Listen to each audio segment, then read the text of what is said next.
What is up, everybody? Happy Tuesday night to you here on the Jeff Meacham Network on NoDQ.com. I'm the Greg Cherry brand and Castine Studios, where we just were a little over 2 hours ago doing Renegades recap with the good old JJ. Well, not good old Renegade JJ. I'm good old JM, Jeff Meacham. Hello, everybody.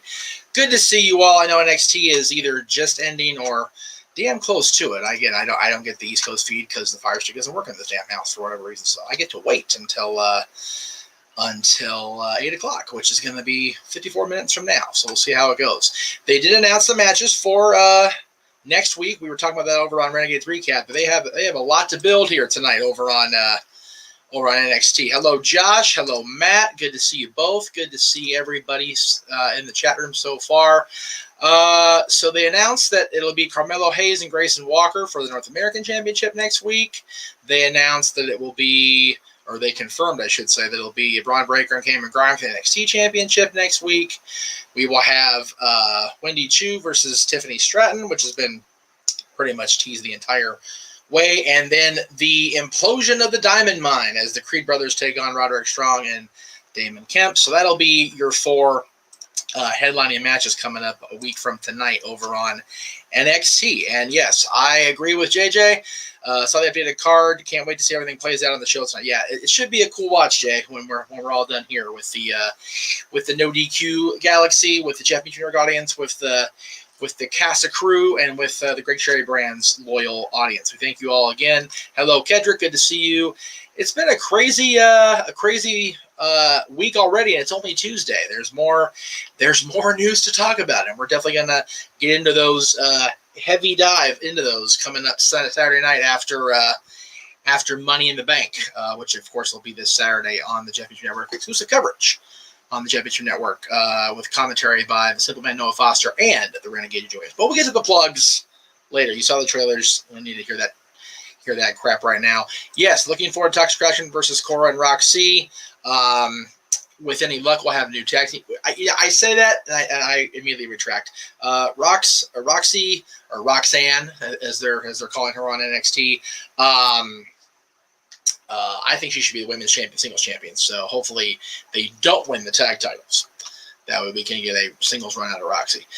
Josh says, I swear Riddle has been watching all of Randy's old legendary RKOs and going, hold my weed, bro, because hot dang, that RKO to Miz on the apron was an absolute thing of beauty. It really was a good match with Miz and Riddle last night. I did get to watch that.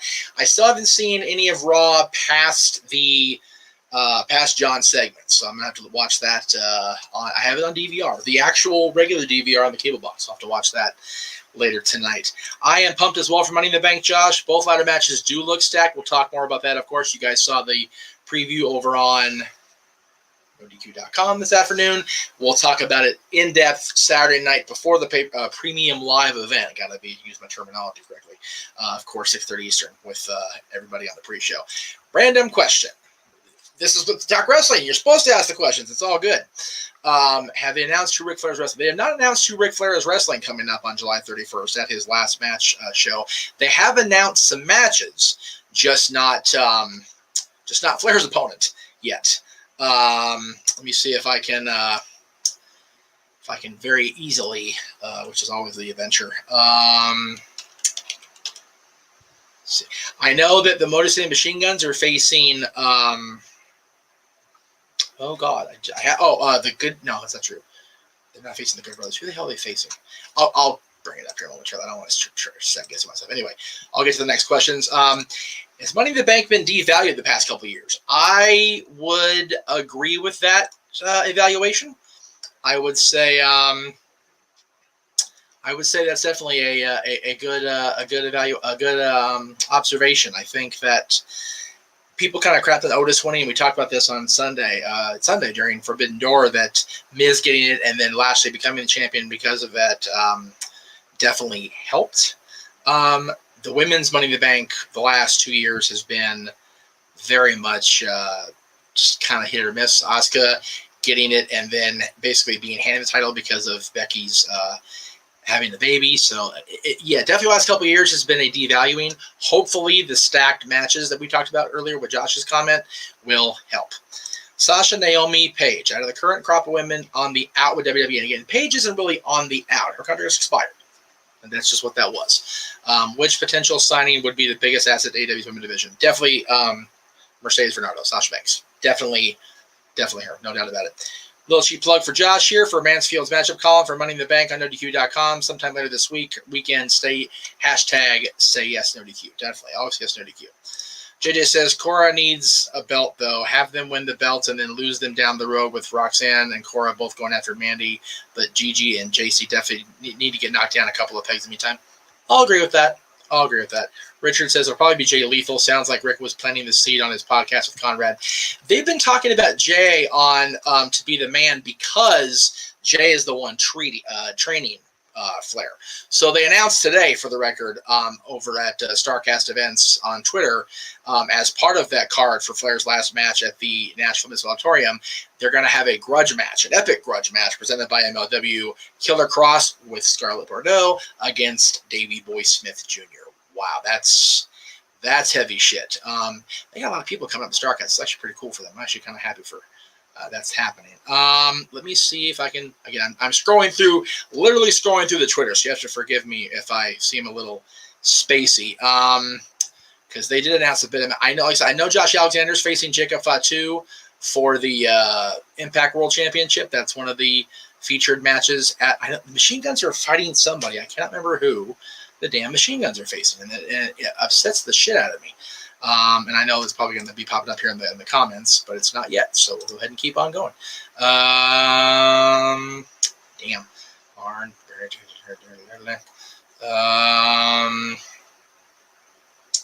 I know that. Okay. Jordan Grace will defend the Knockouts Championship against Deonna Purrazzo and Rachel Ellering. That'll be on the card for Flair's last match. And like I said, they definitely announced the Machine Guns are facing somebody. I just can't remember who the hell it is. So please bear with me.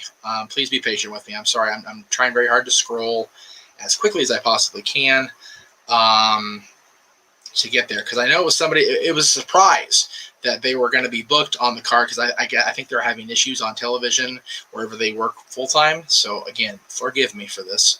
Let's see. Thank you. American Wolves. God damn. Thank you, Jay. Davey Richards and Eddie Edwards. Thank you, Jay. Good grief. All right. So here we go. City by the Bay. So it's the Wolves against the Motor City Machine Guns. Jordan, Deonna, and I think it's a Chelsea. For the Knockouts Championship, Josh Alexander and Jacob Fatu for the Impact World Championship. And now we have Davey Boy Smith Jr. taking on Killer Cross with Scarlett in his corner. So that'll be already a stack. We don't even have the Flair match yet. Let's see. City by the Bases. How the heck did Okada not get pyro? The match on Sunday with Okada for the IWGP Championship was definitely kind of a cluster. So I don't know why a lot of that stuff happened. Here's a legit question for the professor. Why 7 combatants in Money in the Bank these days? Why not keep it even with 6 or 8? 7's got a lucky connotation sometimes. Lucky 7 is my only guess. Also, for the record, on the Boston Glow Connection, one report today said that they are still on the internal roster, and others said they are back on the internal roster. So, again, take it for what it's worth.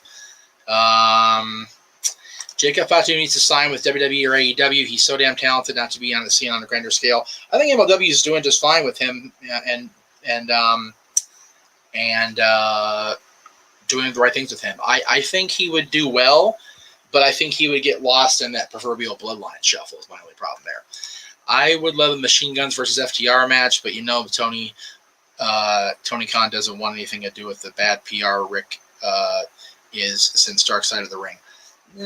I think we're hammering a little too hard on Tony, Josh, like you always do. And I think we're putting a little too much stock in the everybody going on the Dark Side of the Ring. 108 in Vegas. Well, I'm going to do that since we're checking our stuff here. Let me. It's hot here. I'm not going to lie. It's 92 now. It got up to 101 today. The air quality is index is 104, which is bad for people with unhealthy for cells in the group. So if you've got pets, if you've got issues of that nature, stay the hell inside here, basically. Sam Roberts has been training to take a bump. Oh God, really? Really? That's so frightening. How I rank Tony Khan as a booker? It depends what match. It depends what story. I mean, everybody's hit and miss. I think people are very quick to jump on Tony because he's new and because whether he likes it or not, he comes off as a fanboy. Whether he's mean to her or not, he comes off as a fanboy more often than not. I mean, the hug picture with Cesaro has made the rounds the last couple of days. It got turned into a meme, more than a few memes, I should say. But, again. 67 in Boston. Good for you, Josh. James, excuse me. That's awesome. I understand that match needs to happen, but, I don't think that... I don't think Impact and Machine Guns... I don't think Impact and AEW necessarily on the outs. I think it probably should happen. It probably will happen eventually. If FTR is indeed trying to capture all the gold at once, they've got to go to Impact eventually and start making the rounds around there. They don't need the Ric Flair's last match card to get their hands on the Machine Guns, to get their hands on the Wolves, to get their hands on the Good Brothers, to go against the Briscoes. They don't need Flair's last match or Conrad Thompson. They've got Impact right there. So it just happens to be there's a lot of Impact wrestling going on the Flair card because they're in Nashville at the Municipal Auditorium, so it just makes sense. Speaking of those Tony hugs, Okada looked so uncomfortable when Tony threw himself on him for a hug. Hello, Tony's just a big fan, nothing wrong with it. No, I don't think there's anything wrong with it personally. I know people get put off by it a lot, especially when he's supposed to be the boss. I personally have a problem with it, but I can totally understand why people do. Thoughts on Logan Paul coming back to WWE for another match, either with or against Miz? Nope. Against it. Can't stand either one of those idiotic brothers. Don't like it. Right, I agree. I was just saying in general. And again, yeah, that match definitely needs to happen. And I totally understand the perception of Flair's bad PR after what happened, after what was shown on Dark Side of the Ring. And I can't argue with it. By the way, it was Jordan Grace, Deonna Purrazzo, and Rachel Ellering, not Chelsea. I apologize. Rachel Ellering's the third participant in that triple threat match, so I do apologize for my misspeak there, my incorrect information being put out there. So it's going to be a good card. I will be ordering. I'm going to try to order the bundle as far as the 99 thing, so I can get the StarCast panels and the roast, which is going to be fun as hell to watch, and Flair's the card that features Rick's last match. What did I think of John's return last night? Loved it. Loved every bit of it. Damn, made me cry again, like he does. Damn him. Jerk. Yeah, it is what it is. It's one of those things. Let me see if they have the card here, because I thought there was more than 4 matches, but obviously not. Yeah, there's not. Okay. I thought there was. It's okay. Yeah, I enjoyed John's return. I thought they really did everything the right way. They didn't completely show their hand when it comes to theory, when it comes to what he's going to do next, but it was a cool little bit of nostalgia from John and a lot of cool tributes. You saw Chris Jericho last night. You saw Bryan Danielson. You saw Paul White. You saw Randy Orton. You saw Kurt Angle. You saw Trish Stratus. A lot of JBL was in a cameo type thing. So really cool. Vince walked and introduced him. I initially went, oh God, really? But you know what? I need to get over the shit with Vince and just, what's going to be is going to be, really. But a great night overall for John. To be fair, Logan Paul has made terrible mistakes and said some really dumb things, but personally, from someone who thought he was a piece of shit, he's grown a lot and is actually a pretty decent guy. I don't care, decent, good, bad, purple, whatever. I just don't like the fact that the reason they're being brought in, or at least him, is because of their past infamy. I could do without it. I really could. I saw it. Oh, hang on. I wouldn't mind seeing him in the ring again. Referring to John, he looked pretty good. He did. He definitely did. I just about cried with Cena last night. It's nice seeing him getting all the respect now that all the kids who always cheered for him are all growing up now, right? Cena versus Edge needs to happen for his last match. We were talking about that yesterday during the Dad's episode, we paid tribute to John and his greatest matches. Although we got shit on for saying that the matches really weren't about John, which that's the magic of John Cena, right? He puts everybody over, even though he never put Super Cena anybody over. Nexus notwithstanding, they messed up Nexus. I'm not even gonna argue with that. Josh says even though Logan Paul. I can't say Logan Paul, even though he was an Ohio guy too, but he objectively looked amazing in the ring. He did. You were talking about Logan. I got you. Okay, so we're talking about Logan. Yeah, I'm not saying he didn't look good. He actually made a very good showing, much like Bad Bunny did the year before. I'm not arguing with that. I just don't like that kind of media presence being rewarded. And I know it's going to get me on this next question, so it is what it is, but do I think that the Flair show was in poor taste on the heels of Dark Side episode? Should he be celebrated, honored like this so soon? Again, not having direct in-person interaction or regular communication with Rick, with Conrad, with the family, with the people involved that are resurrecting Jim Crockett Promotions for one night only. I don't know. This is going to sound like I think I know more than I do. I don't. I'm just very much guessing.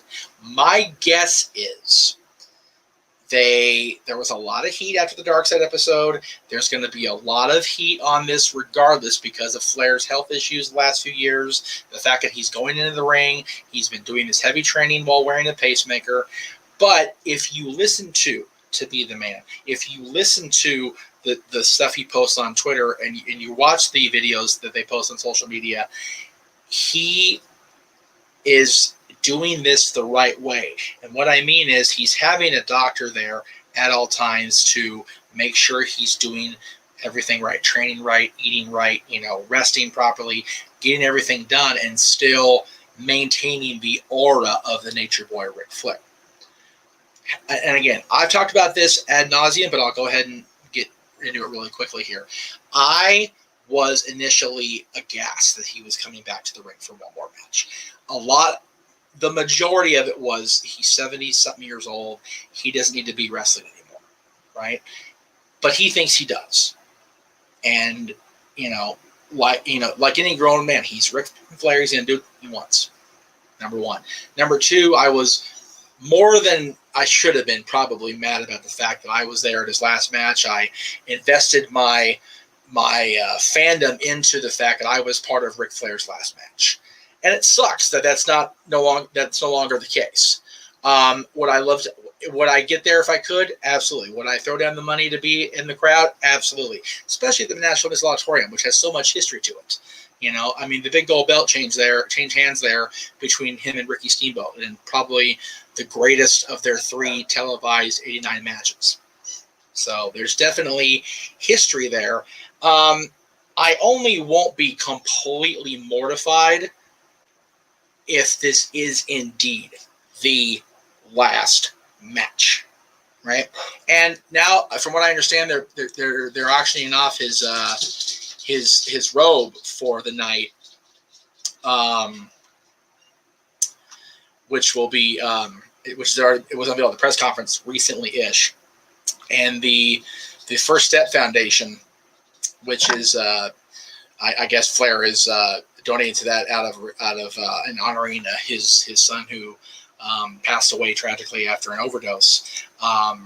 They're auctioning the last robe off as part of this. So if they auction off a robe for a charity and then they go back on to being the last match, it's going to come back and bite everybody in the ass. I'm talking Rick, I'm talking Conrad, I'm talking the people that are helping him do the JCP event, everybody. It's going to be one fugly thing if they go back on it being the last match. So do I think it's too soon based on Dark Side?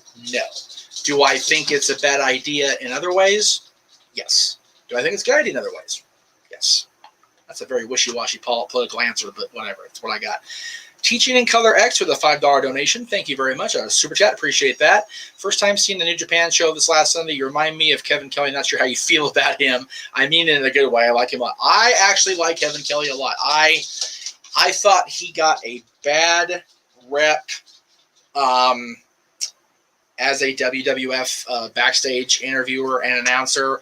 The whole, the Rock calling him Hermie thing was funnier than hell when you're, 19, 20, 21, 22 years old. But as almost 40, it's like, that was stupid.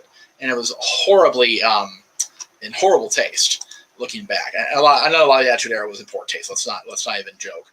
But he is a very capable play-by-play man. He did a very good job. He did a great job, actually, at Forbidden Door. He does a great job on the regular.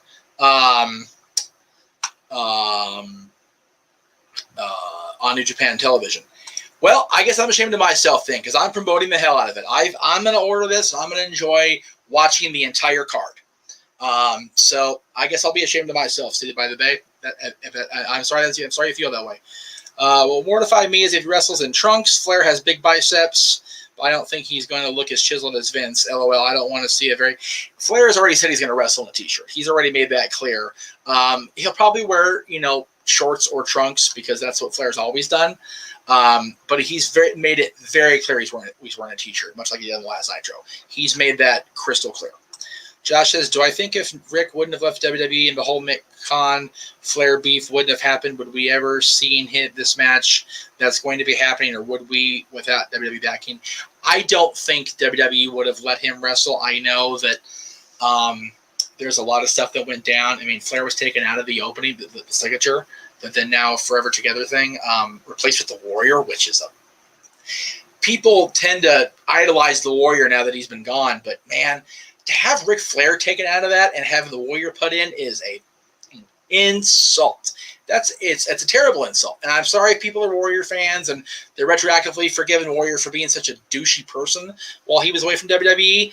But I find that disgusting that they replaced Ric Flair, arguably the greatest of all time, with a guy who couldn't wrestle his way out of a freaking paper bag. It was terrible. And I agree that no one wants to see Rick get hurt or worse. But yeah. Anyway. Again, people were just, so quick to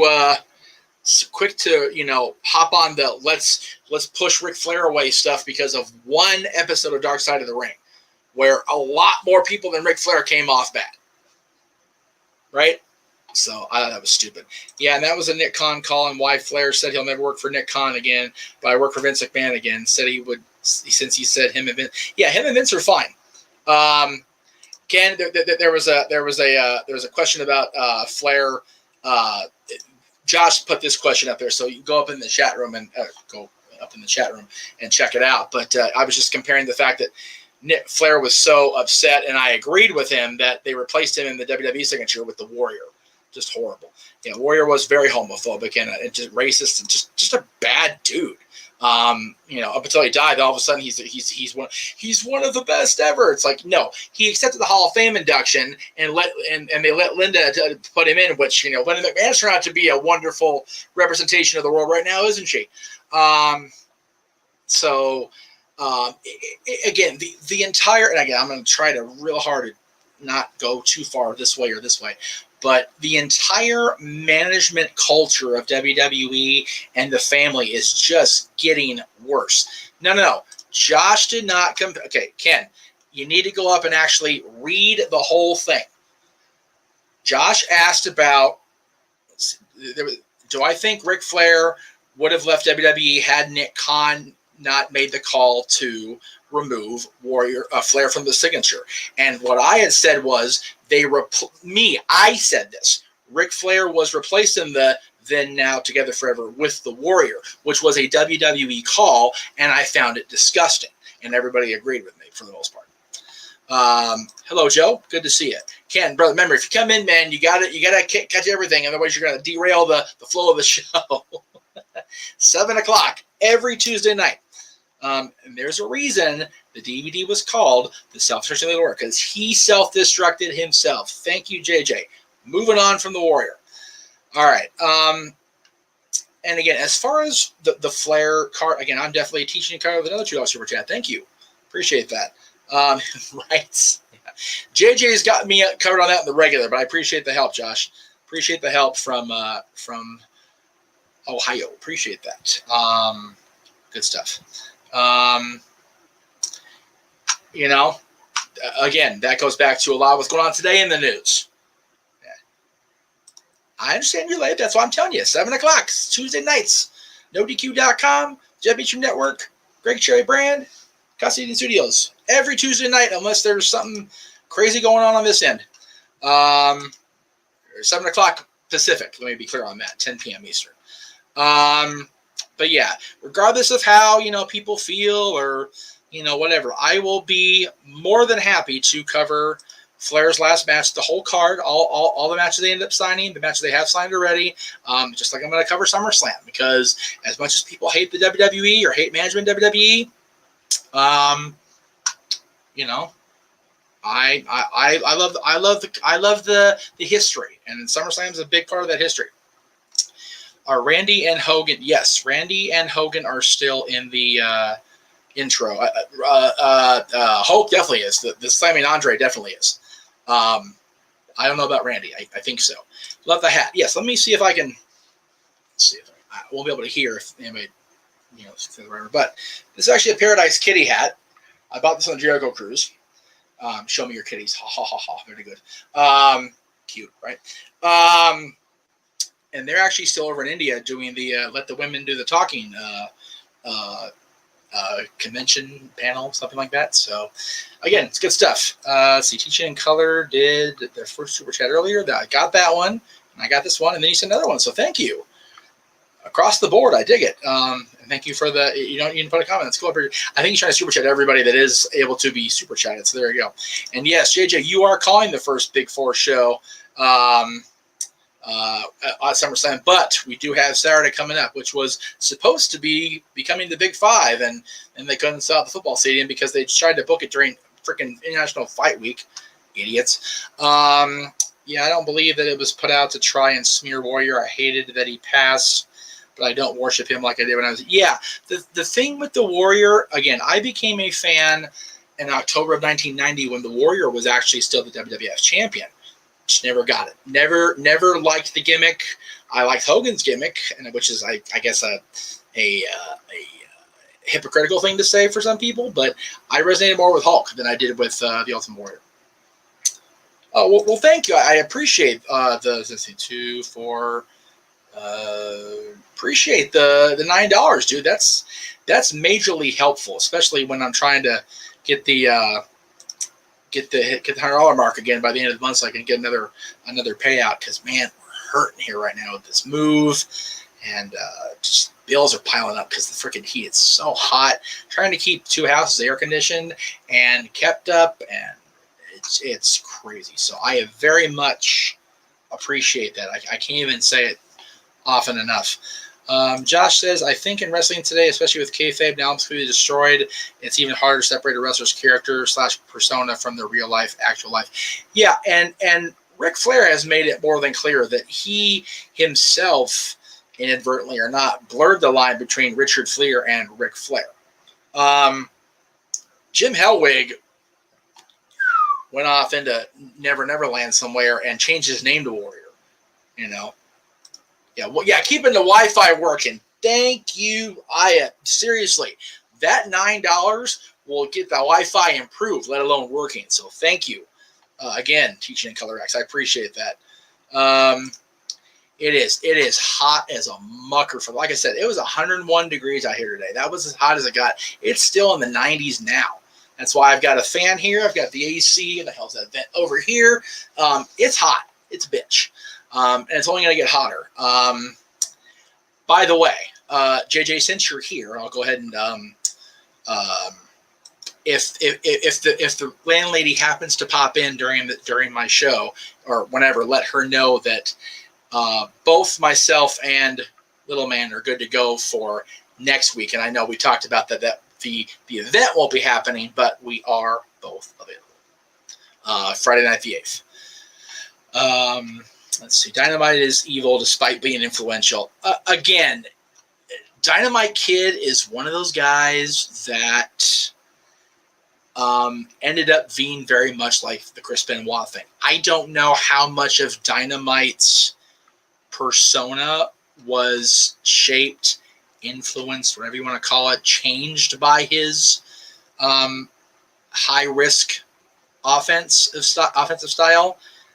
But if it's anything like Benoit turned out to be, it very well could have been.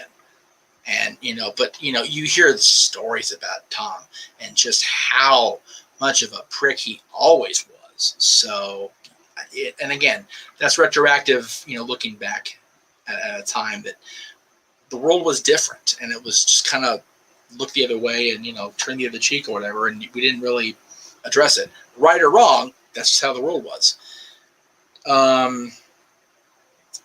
Mostly a reference with everything. And again,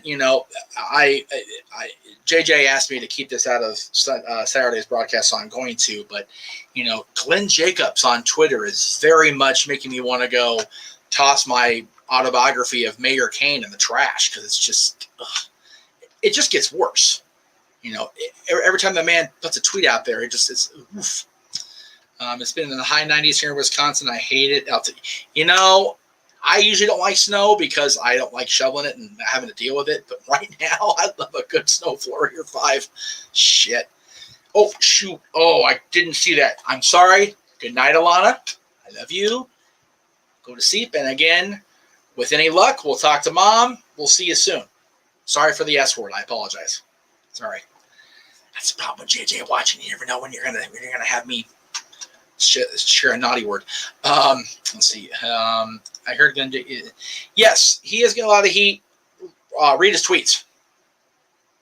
Very easy to see why, Ken. Her note. What's my favorite or one of my favorite? My favorite. Okay.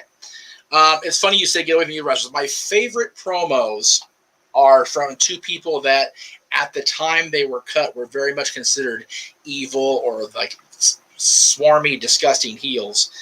Cactus Jack in ECW, take your pick, but of course Can Dewey is the one that everybody talks about. One of my favorite ones that is completely 100% scripted and kayfabe because we all know how much the promo giver reveres the promo receiver. Paul Heyman's promo, the SmackDown before Survivor Series 2001 will always be one of my favorite promos of all time. It felt so real. It felt so real. And of course, a lot of it probably was internally from Paul. Do I follow Glenn's social media? I definitely follow social media, period. I mean, I have social media presence all over the place. You'll see that in the signature, in the closer tonight. I'm all over social media, but do I follow is a kind of a vague question. You want to kind of narrow it down for me a little bit. My favorite heel turn of all time will always be Hogan. Always, always, always. Always. Right, I get. We're going back to Glenn here. Heyman's promo at 05 was Rob's that night. They were both great.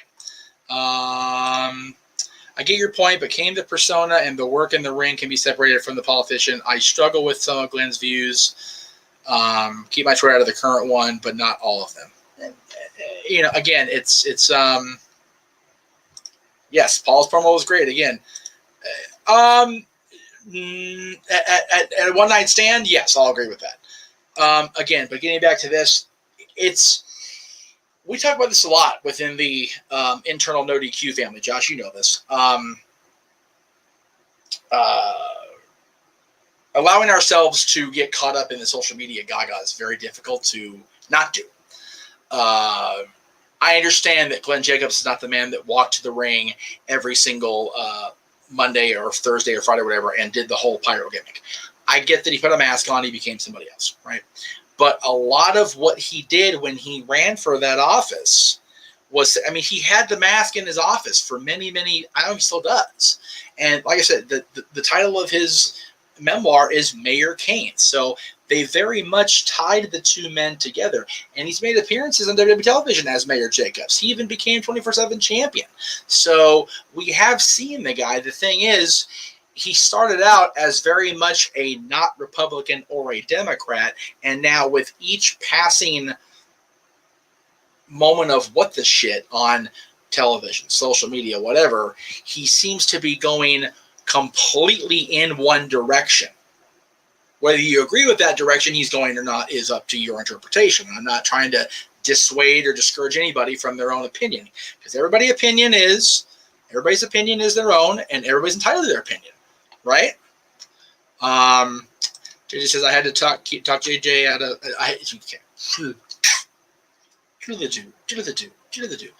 I had to talk Jeff out of bringing up a Glenn Jacobs tweet for this open mic night just to keep politics away from wrestling on air. Exactly, and I appreciate that, Jay. I do, which is why I wanted to bring it up here. Yeah, and okay, so we understand each other. We're good. Yeah, it's one of those. He started out very much, riding the line like a show pony, and now he's just.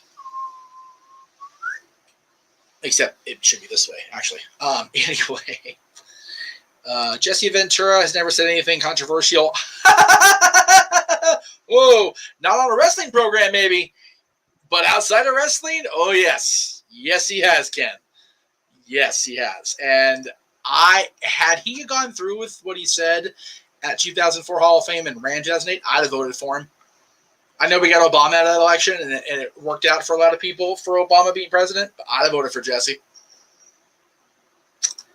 Good to see you, Josh. We'll see you on the Greg Cherry Show tomorrow night. Thank you, sir. Appreciate it, Josh. It's about that time. We're getting to the quarter till the hour, so we'll get a couple more questions in, and then I'm gonna start going into the plugs. And again, if we get super chats, I'll gladly go ahead and pop back into the chats. But yeah, again, that was the least controversial thing he said after he left wrestling full time, and that was the cover of his autobiography, or his memoir, one of many he wrote.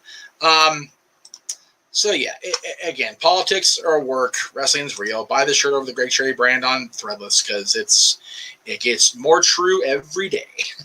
It's just so ridiculous, but funnier in hell, right? It's too cool for school. Anyway, we're gonna go ahead and start getting through the plugs here. I do have a phone call I need to make here relatively soon, so I'm gonna go ahead and start a little early. So we are on Tuesday night. Again, ignore the date. Ignore the date here because I screwed up. But earlier today, over at the Cassian Studios channel, let me just see if I can ask it. Yeah, it was supposed to be June 28th, not July 28th. I totally messed this up. But yeah, that was on earlier. Go check out our JJ's recap of his movies with one sequel, and then he's going to preview. We did preview his upcoming July movies of the Disney Renaissance, as well as his new release Saturday. So that's all coming up.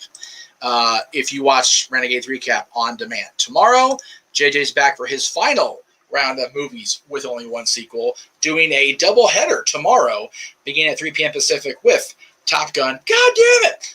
Last time I swear. I didn't. Where the hell's the Maverick one? Did I not upload the Maverick one? Mother trucker. Bot there's the bots, Jay. We were waiting for that, right? Bitch. Anyway, I'll go ahead and let you guys watch me fix the bot since I screwed it up. Yeah, I always forget to do something. It's very frustrating. But I will take care of it right now because I do want to make sure we get both movies plugged because they're both as important as the other, because that's the theme of the month is movies with only one sequel. And when we had Top Gun back in the 80s, this year came Maverick, also starring Top Gun, and that'll be coming up at 3:30 Pacific tomorrow, right after JJ's review of Top Gun, the original, at 3 p.m. Pacific. Double feature, thank you. Double feature, because it's a movie, not a sports bar. Thank you. I stand corrected, good sir. After you watch the double feature of Renegade's reviews with the Top Gun movies, come back to the Greg Cherry brand and the Jeff Meacham Network at 7 o'clock Eastern, 4 Pacific for the Greg Cherry Show. And that's this week. It is on Wednesday. Next week, the Greg Cherry Show is on Thursday. So keep that in mind. Yes, Maverick is a sequel. Ken, Maverick is definitely a sequel, not a reboot. Thursday, of course, JJ's back with his review and season finale of his review of Obi-Wan Kenobi, because the finale of the limited series, 6 episodes, premiered last week. So JJ will be reviewing that episode. If you are a fan of Star Wars and a fan of Obi-Wan and you have not seen any episodes, go back and binge it. If you have not seen the finale, have your stock and Kleenex paid up. And then JJ and I as well may or may not be no DQ review tomorrow night. That still hasn't been determined 100%. Friday. JJ has another episode of Renegades Reviews. He actually is starting his, as I mentioned earlier, his month of the Disney Renaissance, and it's not effing in here. Mother Trucker. I know I put that thing in here. God, 2 in 1 show. Very mad at myself. Who's texting me? Leave me alone. Going to get myself something to eat. Okay. Okay. Very good. Dad's we're doing the guy thing today. So okay, it's in there. Then why isn't it letting me upload it? That's even more stupid. This phone is so upsetting. I must have just grazed right there. It is. Son of a bitch. All right. Friday, coming up on the Renegades Reviews with JJ, the Renegade JJ Williams. He will be starting Disney Renaissance Month, continuing from The Rescuers Down Under and Little Mermaid from last year, and he will be doing The Beauty and the Beast coming up on Friday. And yes, to go back to Maverick, since people are talking about it in the chat room, I'll go ahead and just throw the graphic back up. In the comments where it picks up the story 36 years after the original and continues Maverick's story, Ken. Most definitely a sequel. Nope. Did not embarrass yourself at all, Ken. You're good to go, brother. I just like giving you a hard time because you let me. The sequel we waited so long for, I found Maverick to be way better than I thought it would. You know, I've had people say retroactively that Top Gun was a goof of a movie compared to Maverick. So take that for what it's worth in the chat room. Okay, so that was Friday afternoon. Saturday, we start the day on the Cartoon Studios channel with JJ's new release Saturday, talking about Lightyear from the folks at Disney Pixar. Apparently, if you are a fan of the Toy Story movies, this is a must-see. I am still going to try to see this before Saturday so I can revel in the review along with the Renegade. And then immediately after Renegade's reviews, we are live on the Jeff Meacham Network with our exclusive coverage of WWE Money in the Bank at 6:30 Eastern on Facebook. The Facebook logo is out of date. I am no longer going to be doing stuff on Facebook as far as the live streams because I keep getting copyright pinged for no reason. There's somebody on there that's spamming, so that's fine. They're an asshole, whoever they are, and I'm just going to stick to Twitter and YouTube. And if Facebook doesn't like the fact that they're not getting traffic to a certain person channel that was getting quite a bit of traffic from what I understand, they can go bitch at the copyright spammers and tell them to go f themselves. So that's on Twitter only and YouTube at 6:30 Eastern, and then we are exclusively on YouTube at 8 o'clock with Noah on play-by-play and our buddy the Renegade JJ Williams on color commentary. Sunday, of course, is the War Zone, JJ's weekly acquisition report of all his new pickups at the secondhand stores of DVDs and Blu-rays. And again, JJ will be on the call coming up this weekend for Money in the Bank. Can't wait to join the Simple Man to call Money in the Bank. Should be a good show. Let's effing go. That's right, brother. You tell him, Jay. And then we'll be back on Monday with JJ's review of Aladdin. Our top 10 Will Smith songs from both eras, the DJ Jazzy Jeff Fresh Prince era and his solo career. That'll be a 20-song plus an honorable mention collaboration, most put together by JJ. Not gonna lie, but I definitely try. And yes, that is a pre-tape episode of Dads. I know I don't like to say that out loud, but we did pre-record that show because we're gonna be outside by the 4th of July with our families, so we want to give you guys the same opportunity. So that'll be Monday. And then, of course, we're back here a week from tonight, Tuesday. Talk about Money in the Bank. Talk about everything that went on Monday Night Raw. Talk about everything that went on NXT. That's coming up 1 week from tonight, right here across the Meacham Multiverse of Mania, as done by JJ and me together in conjunction. So again, I thank you all very, very much for watching tonight.